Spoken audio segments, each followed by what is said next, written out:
നമ്മളിൽ പലരും നേരിടുന്ന ഒരു പ്രശ്നമാണ് മുട്ട പുഴുങ്ങിയെടുക്കുമ്പോൾ അതിൻ്റെ തൊലിൻ്റെ കൂടെ തന്നെ മുട്ടയുടെ പീസും അടർന്നു വരുന്നത്. അപ്പോൾ ഇനി മുതൽ നിങ്ങൾ വിഷമിക്കേണ്ട, അതിന് നല്ലൊരു പരിഹാരവുമായിട്ടാണ് ഞാനിന്ന് വന്നിട്ടുള്ളത്.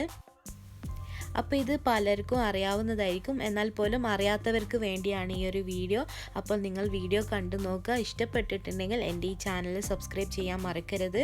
അപ്പോൾ നമുക്ക് വീഡിയോയിലോട്ടേക്ക് പോകാം. അതിനായിട്ട് ഞാനിവിടെ കുറച്ച് മുട്ട എടുത്തിട്ടുണ്ട്. അപ്പോൾ മുട്ട എടുക്കുന്ന സമയത്ത് നിങ്ങൾ പ്രത്യേകം ശ്രദ്ധിക്കണം.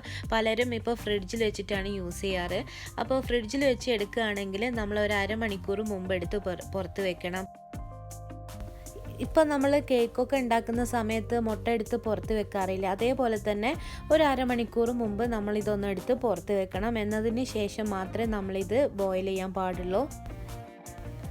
അപ്പോൾ നമുക്ക് ഓരോരോ മുട്ടയായിട്ട് വെച്ച് കൊടുക്കാം. അപ്പോൾ ഇത് വെറും പച്ചവെള്ളമാണ് എടുത്തിട്ടുള്ളത്, ചുടുവെള്ളമൊന്നല്ല, പച്ചവെള്ളം എടുക്കുക. അപ്പോൾ ഞാനിത് എല്ലാ മുട്ട ഇതിലേക്ക് വെച്ച് കൊടുത്തിട്ടുണ്ട്. ഇനി നമുക്കിത് നന്നായിട്ട് തിളപ്പിച്ചെടുക്കാം.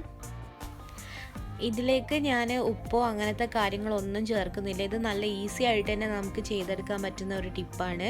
അപ്പോൾ ഇതൊരു 5 മിനിറ്റിനുള്ളിൽ തന്നെ നമുക്കിത് തിളച്ച് വരും. അപ്പോൾ ഒരു 5-6 മിനിറ്റ് കഴിഞ്ഞതിന് ശേഷം നിങ്ങൾ ഫ്ലെയിം ഓഫ് ചെയ്യാം. ഒരു മീഡിയം ഫ്ലെയിമിൽ വെച്ചിട്ട് വേണം നമ്മളിത് ബോയിൽ ചെയ്തെടുക്കാൻ. അപ്പോൾ ഇത് ഏകദേശം ആയിട്ടുണ്ട്. അപ്പോൾ ഞാൻ ഫ്ലെയിം ഓഫ് ചെയ്തിട്ട് ഇത് സിങ്കിലേക്ക് മാറ്റി കൊടുക്കുകയാണ്. അപ്പോൾ ഞാനിത് നല്ല ചൂടോടെ തന്നെയാണ് സിങ്കിലേക്ക് വെച്ച് കൊടുക്കുന്നത്. ഇനി നമുക്കിതിലുള്ള വെള്ളം കളഞ്ഞതിന് ശേഷം സാധാ പച്ചവെള്ളം ഇതിലേക്ക് ഒരു 2-3 പ്രാവശ്യം ഒന്ന് കഴുകിയെടുക്കണം. അപ്പോൾ മുട്ടയുടെ തോടൊക്കെ ഒന്ന് തണുത്ത് വരും. അപ്പോൾ ഇതുപോലെ ചെയ്ത് കൊടുക്കാം. നിങ്ങൾക്ക് വേണമെന്നുണ്ടെങ്കിൽ തണുത്ത വെള്ളം ഇതിന് പകരമായിട്ട് ഉപയോഗിക്കാം. ഞാനിവിടെ ടാപ്പിലുള്ള വെള്ളമാണ് യൂസ് ചെയ്യുന്നത്, പച്ചവെള്ളമാണ് യൂസ് ചെയ്യുന്നത്. അപ്പോൾ ഞാനിവിടെ ഒരു 2-3 പ്രാവശ്യം ഇതുപോലെ ഇങ്ങനെ കഴുകിയെടുത്തിട്ടുണ്ട്. ഇനി നമുക്ക് കുറച്ച് വെള്ളം അതിൽ തന്നെ നിറച്ച് വെച്ചതിന് ശേഷം നമുക്ക് ഓരോരോ മുട്ടയുടെ തൊലി കളഞ്ഞെടുക്കാം. അപ്പം നമ്മൾ ഓരോ മുട്ട എടുത്ത് കഴിഞ്ഞിട്ട് ഇങ്ങനെ ഇതുപോലെ ഒരു സൈഡിൽ വെച്ചിട്ട് നന്നായിട്ട് ഒന്ന് തട്ടിക്കൊടുക്കുക. അപ്പോൾ തട്ടിക്കൊടുക്കുമ്പം തന്നെ അതിൻ്റെ തൊലിയൊക്കെ ഏകദേശം ഇങ്ങനെ ഇളകി വരും. അപ്പോൾ ഇതുപോലെ ചെയ്ത് കൊടുക്കണം, എല്ലാ ഭാഗവും ഒന്ന് തട്ടിക്കൊടുക്കുക. എന്നതിന് ശേഷം നമ്മളിങ്ങനെ ഇതിൻ്റെ തൊലി കളഞ്ഞെടുക്കാം. അപ്പോൾ ഇതിലേക്ക് എന്താ സംഭവിക്കുന്നത് വെച്ചാൽ, നല്ല ചൂടായിട്ടിരിക്കുന്ന മുട്ടയിലേക്ക് നമ്മൾ പച്ചവെള്ളം ഒഴിച്ച് കഴുകി കൊടുക്കുകയാണ്. അപ്പോൾ അതിൻ്റെ ഒരു ചെറിയൊരു നേരിയ പാട ഉണ്ടല്ലോ, അത് നമ്മൾ ആ മുട്ടയുടെ കൂടെ പറ്റിപ്പിടിക്കും. അപ്പോൾ നമുക്ക് തൊലി കളഞ്ഞെടുക്കാൻ ഈസി ആയിരിക്കും.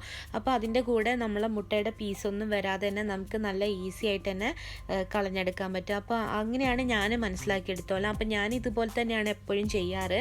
അപ്പോൾ നല്ല ഈസിയാണ്, നല്ല അടിപൊളിയായിട്ട് നമുക്ക് മുട്ട പുഴുങ്ങിയത് കിട്ടും. അപ്പോൾ ഇനി നിങ്ങൾ ടെൻഷൻ അടിക്കുക വേണ്ട. അപ്പോൾ നിങ്ങളും ഇതുപോലെ തന്നെ ഒന്ന് ട്രൈ ചെയ്ത് നോക്കുക. നല്ല ഉപകാരമായിട്ടുള്ള ഒരു ടിപ്പാണ്. അപ്പോൾ നിങ്ങൾക്ക് ഈ ഒരു ടിപ്പ് ഇഷ്ടമായെങ്കിൽ എൻ്റെ ഈ ചാനൽ നിങ്ങൾ സബ്സ്ക്രൈബ് ചെയ്യാൻ മറക്കരുത്. അപ്പോൾ നമുക്ക് അടുത്തൊരു വീഡിയോയിലൂടെ കാണാം.